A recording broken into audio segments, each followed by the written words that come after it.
So here you go, guys, on YouTube. Here's a quick video today of Matthew Evans, who's come down to see me for his first golf lesson with myself. He's had lessons off other pros, but we've got him in today to work on his consistency of strike and getting him hitting the ball much better. And hopefully you guys watching this can learn a little bit from what Matthew's worked on today.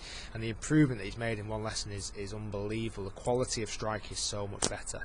So we've got on screen here at the moment before and after setup position. We've got before on the left and after on the right. Both hitting mid-irons, so both hitting the 7-iron. A couple of little things in setup that we just tweaked, just a couple of little things. We've got the wider stance, so the stance was quite narrow on the left side, so we've widened the stance a little bit, trying to get the inside of the feet wider than the shoulders, rather than it being so narrow on this left-hand side. We've managed to get that nice wide stance now.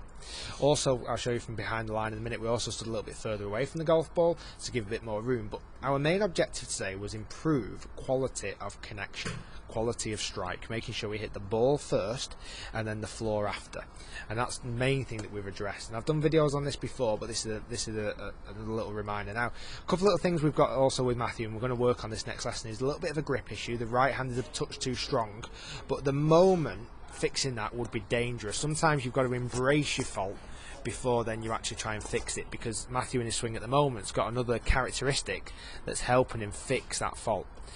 However, coming back to the nitty gritty of it, coming back to how we can strike this golf ball better.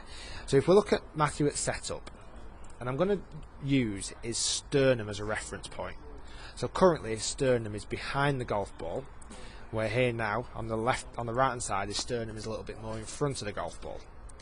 Now at the moment on the left hand side that isn't too bad, you know, that sternum being a bit behind the ball isn't too bad at all. But what happens in his backswing is as he moves back away from the golf ball, he starts to move further and further and further to the right. So if we look at this is not a ghost on the left, this is just a hologram. If we look at the movement, see how he's moved from the centre of that sternum all the way to the right. Now we can't obviously see now where his sternum is, but we would guess his middle of his body now has moved way back, way behind the golf ball.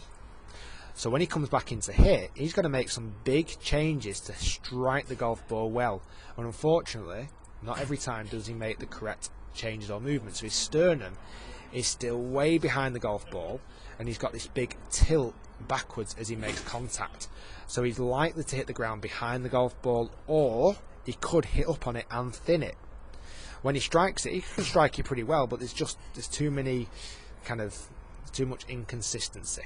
So what we've addressed and worked on today is this movement where we don't move that sternum off the ball. So if we watch on this right side now and watch the improvement level, so we talked about keeping the sternum more over the golf ball, making sure we felt like we weren't moving. Now look at the top of the backswing there. Now this is just ridiculously better.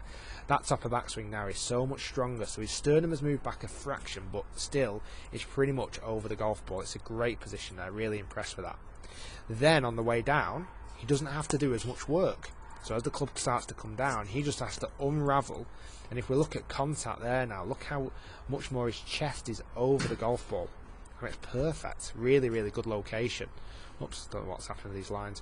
Good location rather than this big lean back as he was hitting the ball before. So huge improvement. Really impressed with that. And the quality of connection was far superior. He was hitting the ball so much sweeter, making sure he hit the ball first and then the floor after, as opposed to hitting the ground first and then hitting the ball. So really huge improvement today. If we also look at the ball flight, watch this flight here on this side. So this is where we're still a little bit further away from the ball. We've aimed to try and get the hands below the shoulders, and just watch the connection here. So as he moves back into his swing, he stays on his left side and oh, someone walked past, can you believe it? Let me do it on again. So as he hits, his connection just was unbelievable. Absolutely ripped it. Ball first, floor after, ripped it straight down the middle. Really impressive session. Guys, if you've enjoyed the video and learnt a little bit from it, please do give it a thumbs up, comment in the description below, and I'd love you to subscribe to the channel. And well done, Matthew, great session. I look forward to seeing you again next time.